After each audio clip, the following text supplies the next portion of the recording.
Yep, we've started a time test here. We increased the speed to 11 RPM, and it is feeding. We reduced the weight, and so this is a time test. We'll get a split between the amount of cake coming out and the amount of press liquor recovered. I can already see we're getting quite a bit more press liquor than we did in the test last week.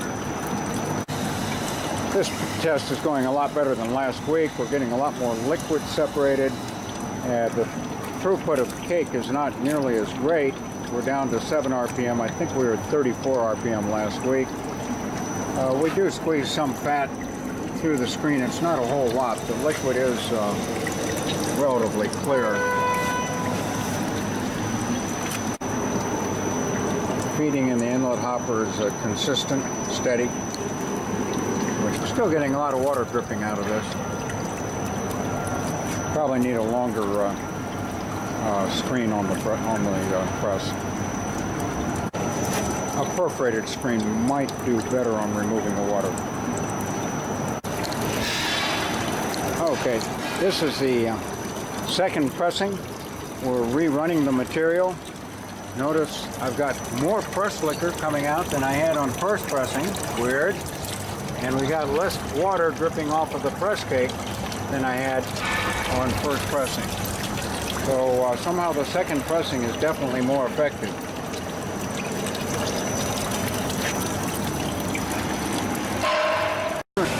And there's this workstations in the screw department, some of them. And over here we have a minor assembly area where we're putting together, that's where the gearbox mounts, and putting together screw presses. And here we are in assembly. This is a twin screw press. Notice it has 2 screws. These are these Catfish Skins. They're still a little frozen, but we'll run them anyway. And Catfish Skin to run.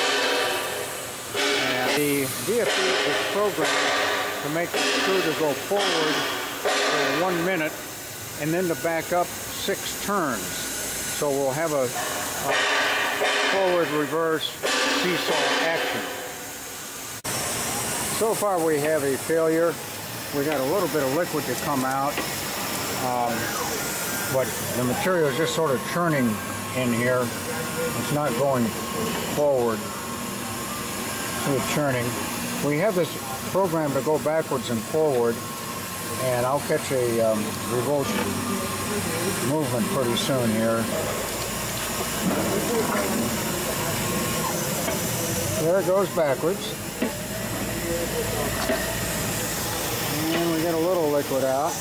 Goes backwards, and now it'll start going forward again. And we get a little liquid out. Here's the screw we took out. You can see it has continuous sliding compared to the, here's our press. And this is the screw we're going to put in. It has interruptions in the sliding. And we'll see if it works. Okay, go ahead.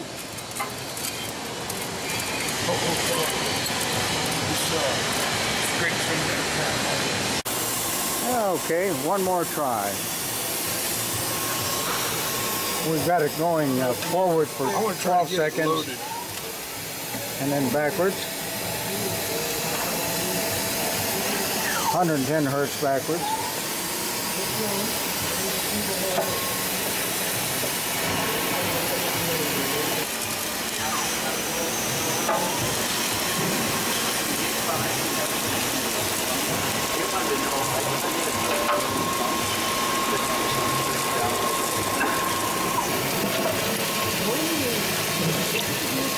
Not feeding, is it? No.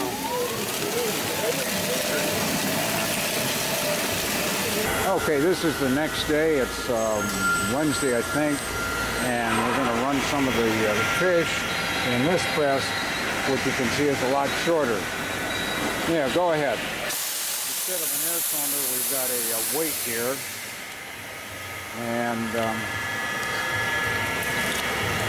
see if this one feeds better. Notice it's feeding. We're getting water, which will happen at the start. Open the lid. Okay, dump it all. Dump the whole thing. That's it. By golly, that solved it. Hurry up. It's working. It's working. Instead of an air cylinder, we've got weights, but perfect. Okay, we have started a time test here. We're going to feed it one bucket after another. We added some extra weights, not a lot, 30 pounds. And we're catching pressed cake and pressed liquor separation. You can see some fat coming through the screen.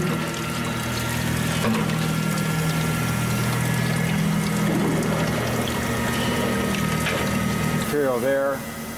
Possibly we could have put more weight here and gotten out more liquid. We'll run it through again just to see what happens. Yep, go ahead. It's the second pressing of that press cake. We've slowed down the press to a third of the speed it was going before. Probably about 12 RPM, but that's a guess. So this is second pressing. Now this is material that was still in there. We've added a little more weight on the end. And this is just, we're not running a time test, we're just wanting to see if...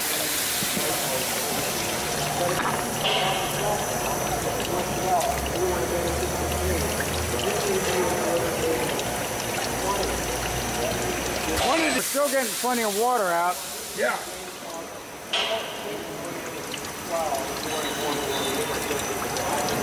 Quite a bit more water coming out. And